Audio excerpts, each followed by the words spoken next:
All right, we're going to go ahead and get started. I just started the recording. We'd like to welcome everybody to today's webinar presented by Katherine Tarnowski and Lisa Johnson on release management. Just a couple things to point out. This webinar is being recorded. To everybody in attendance, we will be providing this. It will also be available on our website. So we'll make sure that you can watch and see this presentation again. If you have questions throughout the presentation, we do have time dedicated at the end where we will address those questions. There is a button down at the bottom that says Q&A. So if you have a question, please feel free at any time to put your question in there. We'll address it at the end. If your questions don't come to the end, that's fine too. We'll make sure to get them answered. At this time, I'd like to turn it over to Michael Gardner, who can make a few introductions. Great. Thanks for that, Perry, and welcome everybody. Thanks for joining us this morning. It's good to see a lot of familiar names and faces, and welcome to everybody else as well who is joining us for the first time. For those of you who don't know me, my name is Michael Gardner, and I run Intecrowd's APJ business. And Perry, if you can go on to the first slide as well, or I can't see it if you are on the slides. Oh, great, got it, sorry. Thanks, everyone. So just a brief overview of Intecrowd. We've been in Australia for just over a year now, Australia and New Zealand, and continuing to grow the business here.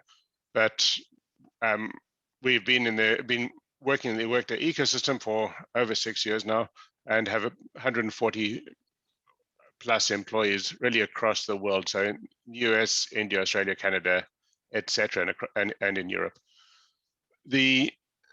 One of the key things is we are now the only sort of dedicated or Workday boutique partner in the ANZ region, and very proud of that. Our entire focus is Workday, and that's where we continue to build our business. Looking through some of the other, I won't read through all the numbers, I'm sure you can read them all, but a couple of the key things. One of our fastest growing parts of our business is our AMS business. We now have over 110 AMS clients globally, a number of them in the ANZ region. And we're very proud to say that we have not lost an AMS client, so 100% retention. We are continually working with our clients and across our business to make sure that we keep our AMS services aligned to client requirements and keep on improving those to stay on top of the market. Intecrowd started business doing integrations, and we are recognized by Workday as a leader in Workday integrations, having done over 7,000 successful Workday integrations with other systems, obviously. And we've done a number of integration projects sub into Workday. So when Workday have anything particularly complex or otherwise, they will often come to us to help them with those integrations. And then last but not least, if anybody is or has been looking at Workday Extend to add functionality to their Workday system that's not covered by Workday, we are one of 9 authorized Extend partners, Workday. And then last year with the hackathon, we were the partner that won the hackathon. So I'm very proud of that too. But I won't take up too much more of the time today. I'd like to hand over to Katherine and Lisa to introduce themselves and to take us through. Thanks a lot, Katherine and Lisa, for your help today and for doing the webinar. Perfect. Thanks, Michael. Well, hello, everybody. My name is Katherine Tarnowski. A little bit about me. I am a consultant and team leader here on the AMS team at Intecrowd, and I am based out of Grand Rapids, Michigan. I have been working in the Workday ecosystem for about 3.5 years now, 2 of which have been with Intecrowd.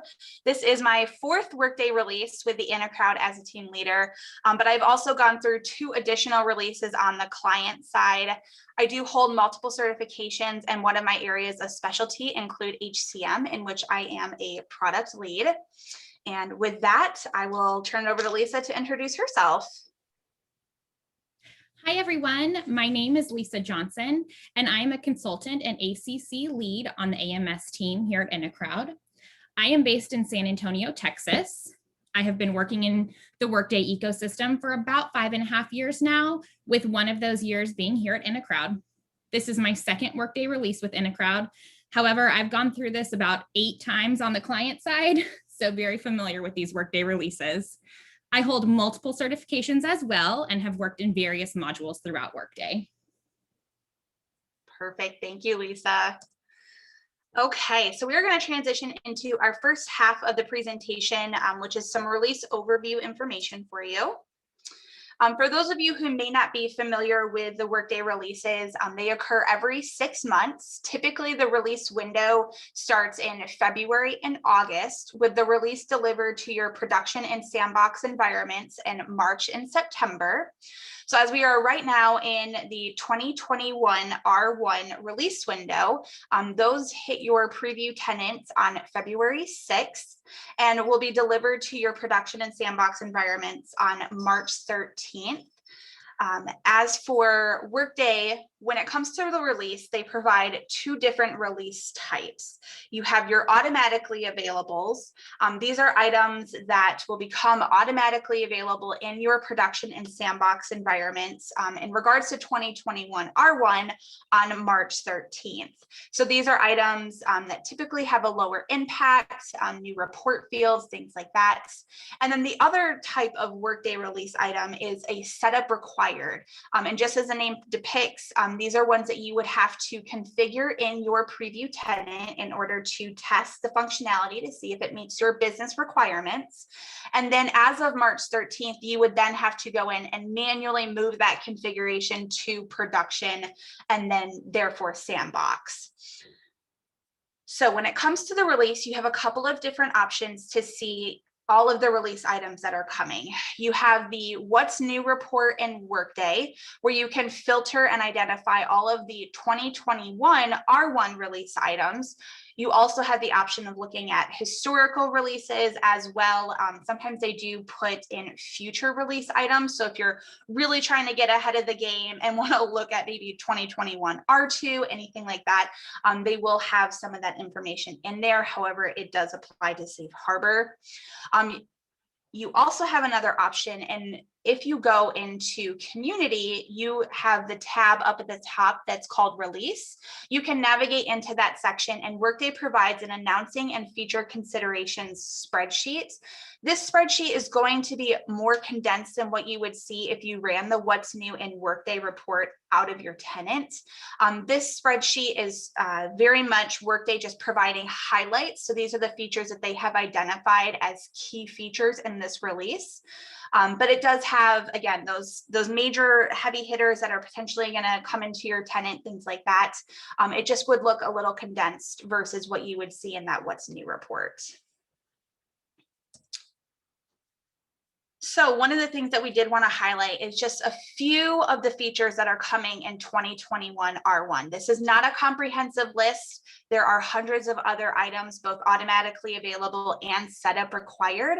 But these are some of the items that you could potentially be missing out on if you solely focused on the automatically available. All of these items listed here are setup required, and we have broken them down by the different modules just to highlight some of these new features that are coming that could potentially be an asset to your business and your requirements. And these are all things that would be listed on either of those spreadsheets that I listed on the previous slide. So here is a slide that we put together about what you could miss out on. So displaying gender pronouns is one of the new features that is a setup required in the HCM core functionality. So it's setup required, and the overview of this item, this section here on the left is what Workday would provide you in that spreadsheet. An overview of what the item is. So here we can see that it allows your organization to configure gender pronouns to publicly display with the worker's name and job title. As you can see here on the right-hand side, we've got Logan McNeil with her gender pronoun of she and her displaying. And then what would happen if you did nothing with it? worker pronouns would not be visible to any users tenant-wide. And then we've also included the link to the build configuration and the what's new post on community. So if you were to navigate to this what's new post, you would see a brief demo from Workday. Typically those demos are 5 to 10 minutes long. And that way then you can visually see those changes that are coming and see if they would apply to your organization.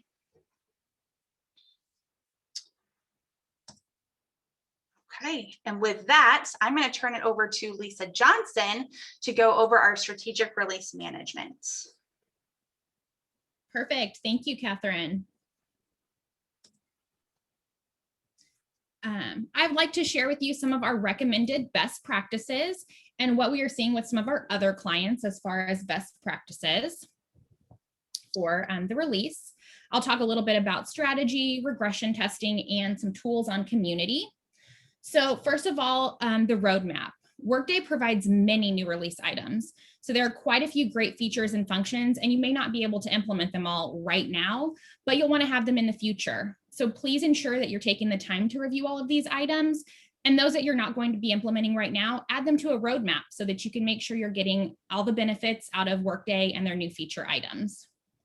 As you're doing that, make sure to think about the evolution of your business as well. What key new features are going to help your business continue to grow in the future? So make sure you prioritize those items. So then when you're ready to start implementing your roadmap items, you're ready to go. Also with adoption, what we generally see clients focus on here is from a change management perspective. So updating their user manuals, their quick reference guides, any type of training materials based on the features and functions that are being released. If there are any updates that are going to impact your business processes, make sure you update your training materials for both your end users and your super users. You may also want to consider sending out some sort of communication to your key audiences, just kind of detailing the new functions and items to them as well. For regression testing is very important to ensure the new release items do not have any downstream impacts to your current configuration. It's recommended that you review the new features and create a list of your priority test cases. Make sure you're spot checking all of your key business processes and employees, and that you're running your integrations from Sandbox and Sandbox Preview to ensure that everything is running smoothly. And also there's community. Definitely utilize community. It is a great place of reference. They have a great release tab that Katherine had previously mentioned in their release center. And we have also provided that link so you can get directly to the release prep center to go view those items and support.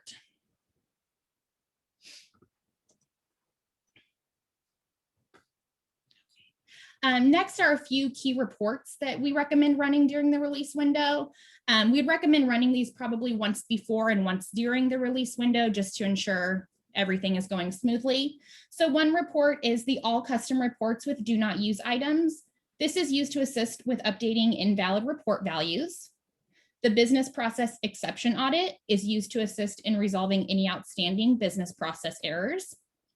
The business process definitions with integration steps using deprecated fields audit will identify any business process issues for steps that include an integration.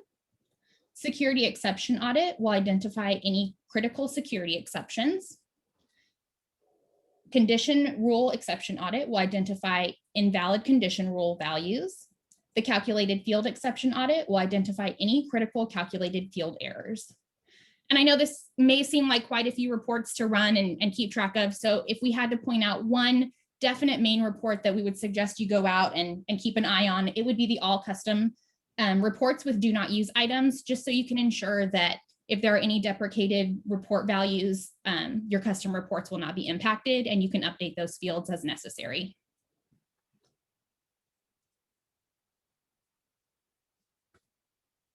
Okay. So some release considerations. In preparation for the release, make sure you're reviewing the individual release items based on your specific modules to highlight the considerations, what would happen if you did nothing, and the build configuration. Make sure you're developing testing scenarios for specific upgrade items. Take tenant-specific screenshots for any job aids that may need updated. A great tip is while you are going through your testing, take those screenshots then so that you have them available and you don't have to go back and think, oh, what screenshots did I need? So as you see things changing, just take those screenshots and have them in your back pocket for all those job aids. Make sure you spot check all of your key business processes and review your security assignments. For integration regression testing, review your current configuration in the tenant to check for any deprecations, and review the results and compile options and potential solutions and make updates as needed. So one question that we get asked a lot around integrations is, should we test them? Do we need to test our integrations? And the answer is absolutely yes, test those integrations. It is very important to test all of them to ensure none of the new features are impacting any of your current integrations so that everything will continue to run smoothly. So definitely test those integrations in Sandbox and Sandbox Preview.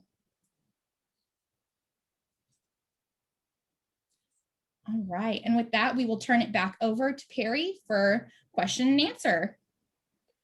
Perfect. I'd just like to remind everybody of the Q&A functionality down there at the bottom. So if you do have a question, now is the time to answer, or now is the time to ask it. We do have a few questions here though. The first one being, how have you seen Workday customers prepare users and internal support resources for releases? Yeah, thanks, Perry. This is Katherine.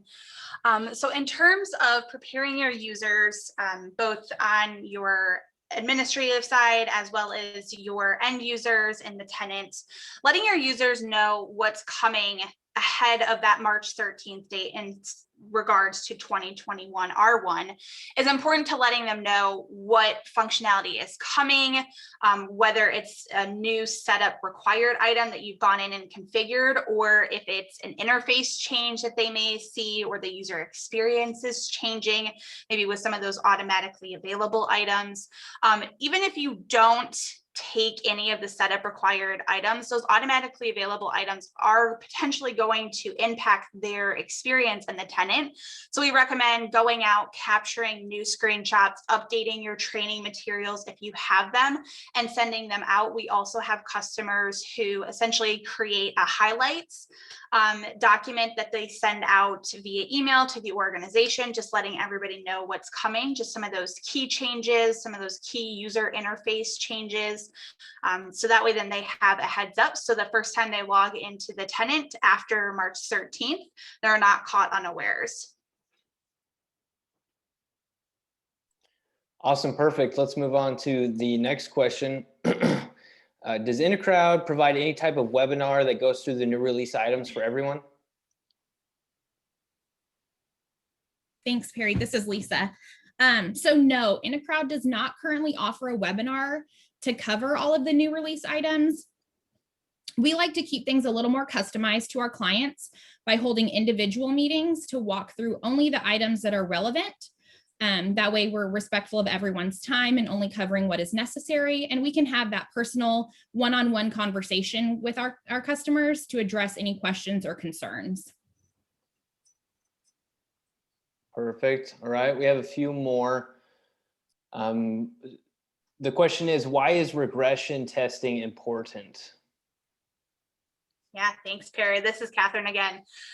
So it's important to help identify any depreciations or potential configuration issues in your tenant, just so that way then you have the time to correct it. If you leave everything as is and do no regression testing, March 13th, that could potentially be an impact that you guys are seeing with integrations, reports, business processes. You could have errors. And so we want, the more regression testing you're doing early on, you have the time to go in and fix those errors. So that way then once March 13th hits, you can get right into the tenant, update any of the values that need to be updated based on your testing, and you're ready to go. You're not going to have to potentially backtrack and correct any errors that you're seeing. So that actually cues up this last question we'll take pretty well. I haven't started looking at any of the release items. Is it too late? What would you recommend I start with? Excellent, great question. So no, you're absolutely not too late. There's still a little over 2 weeks left in the preview window. So you can still go out, you can review all of the automatically available items from some of those reports that we mentioned earlier. And you can also run that custom reports with do not use or any of the other recommended reports that were mentioned previously. Just to kind of help you identify any errors or do not use fields, but also kind of be aware of what may automatically be, popping up in your tenant on March the 13th, a lot of, which may impact training materials so that you're aware if you need to go in and update any screenshots if things are changing. So definitely you have time to go in and still review things and be well prepared. Awesome, thank you. We, actually, let's go ahead and we're gonna have to end the questions right now. We do have a couple coming in though. So if we did not get the opportunity to get to your question, we will have a personal follow-up with you. But for the sake of time, we're gonna end the Q&A right now. Michael Gardner, I'd like to turn it back over to you. Just make some quick closing remarks. Great. Thanks, Perry. Appreciate that. And thanks, Lisa and Catherine. Really appreciate you making the time and going through everything with us. So I hope it's been valuable to everybody. As Perry said, if there are any questions that weren't addressed, we will be getting back to people, and we will also share all the questions and answers that weren't addressed with everybody post after the webinar when we send out the recording of the webinar to everyone. Also, if anybody's got any questions or would like to go through some of our services in more detail, please reach out to me. My contact details are on the slide in front of you at the moment and will be on the recording that is circulated to everybody. So hopefully we can get to speak to you all again very soon. But otherwise, thank you very much once again, everybody, and thank you everyone for joining today. Thanks, Barry. Thank you. Thank you, everybody.